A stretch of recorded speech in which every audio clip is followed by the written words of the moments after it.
Alhamdulillah. Qu'est-ce qui se passe chaque matin?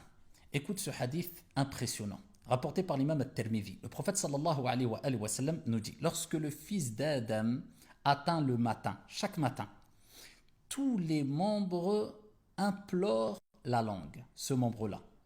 Et ils disent, crains Allah à propos de nous, nous ne faisons que te suivre. Si tu es droite, nous serons droits aussi. Les autres membres suivront. Vous voyez l'impact de la langue qui impacte positivement ou négativement sur le reste des membres, sur notre comportement, sur nos actes religieux. Si tu es droite, nous le serons aussi. Mais si tu dévies, on déviera aussi.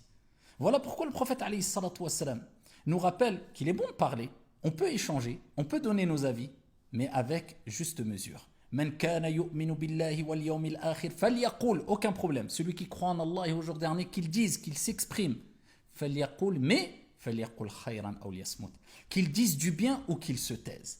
Et c'est pour cela qu'Ibn Mas'ud radiyallahu anhu warda, il nous dit, il n'y a rien sur la surface de la terre qui mérite le plus d'être emprisonné si ce n'est al-lisan, la langue.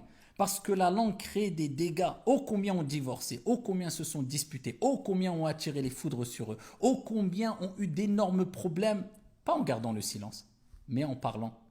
Au moment où il ne fallait pas parler, ou face à des personnes envers qui ou face à qui il ne fallait pas parler. Ils ne savaient pas comment s'exprimer, ou ils se précipitaient. C'est pour ça que le prophète alayhi salatu wassalam nous dit Al-ajalatu minash shaytan wa ta'anni min Allah. La précipitation, lorsqu'on parle, lorsqu'on s'exprime, lorsqu'on a un projet, vient du diable. Mais ici, la réflexion, la retenue vient d'Allah subhanahu wa ta'ala. Par contre, concernant les actes d'adoration, précipite-toi. Allah Azza wa Jalla a dit dans le Coran concernant Moussa alayhi salam, je me suis précipité hâté vers toi afin que tu sois satisfait. Omar ibn al-Khattab, radiyallahu anhu warda, il a dit à Ahnaf, au Ahnaf, qui parle beaucoup se trompe beaucoup. Qui se trompe beaucoup manque de pudeur. Qui manque de pudeur manque de scrupules.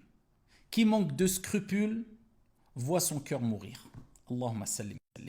Wallah, il est important de garder le silence, de mesurer ses paroles afin d'attirer le respect, puisque les personnes qui gardent le plus le silence, ce sont ceux qui sont souvent le plus respectés, et afin de ne pas tomber dans la vulgarité, ni le mensonge, ni dans l'erreur, et ni provoquer la haine ou la dissension. Le silence. Men samata naja, celui qui garde le silence sera préservé.